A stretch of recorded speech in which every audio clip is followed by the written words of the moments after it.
Pemerintah Kabupaten Aceh Tenggara kembali menyalurkan bantuan benih padi, jagung, dan kelapa dari Kementerian Pertanian.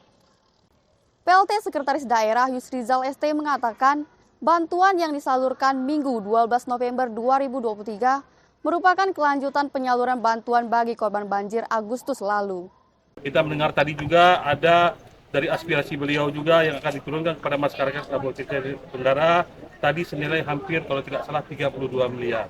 Tentunya ini akan dapat meningkatkan pertumbuhan ekonomi di masyarakat Kabupaten Tenggara dan bisa mengurangi angka kemiskinan di Kabupaten Aceh Tenggara. Kepada para petani kita berharap agar menggunakan dan memanfaatkan seluruh bantuan-bantuan ini untuk tepat sasaran, jangan diperjualbelikan. Ketika dalam pelaksanaan nanti harus berkoordinasi dengan PPL juga, bagaimana tata cara agar menanam daripada bantuan-bantuan ini dapat berhasil sesuai dengan standar-standar yang ada tentunya. Apalagi tadi kita mendengar akan ada juga bantuan pupuk cair. Ini yang sangat akan membantu daripada hasil yang maksimal daripada tanaman-tanaman yang dari pertanian tersebut. Anggota Komisi 4 DPR RI Muhammad Salim Fahri mengungkapkan, bantuan yang disalurkan terdiri atas bantuan benih bagi 1.000 hektar lahan dari Kementerian Pertanian. Ditambah bantuan benih bagi lebih dari 900 hektar yang bersumber dari dana aspirasi. Bantuan ini ditargetkan dapat dimanfaatkan oleh 11.000 petani.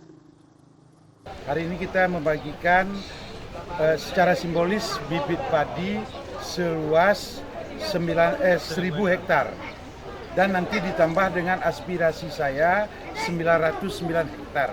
Artinya bantuan bibit padi di Kabupaten Aceh Tenggara berjumlah 1.909 hektar. Begitu juga ada bibit jagung untuk pasca banjir 500, aspirasi 909 hektar, artinya 1.409 hektar. Begitu juga kita bagikan sebentar lagi pupuk POC yang kita lanjut hari ini membagikan secara simbolis bibit kelapa pandan wangi yang idola masyarakat sekarang ke seluruh Kabupaten Aceh Tenggara sebanyak 11.000 batang.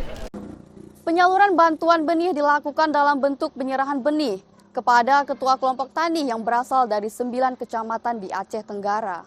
Tim Liputan Diskominfo Aceh Tenggara.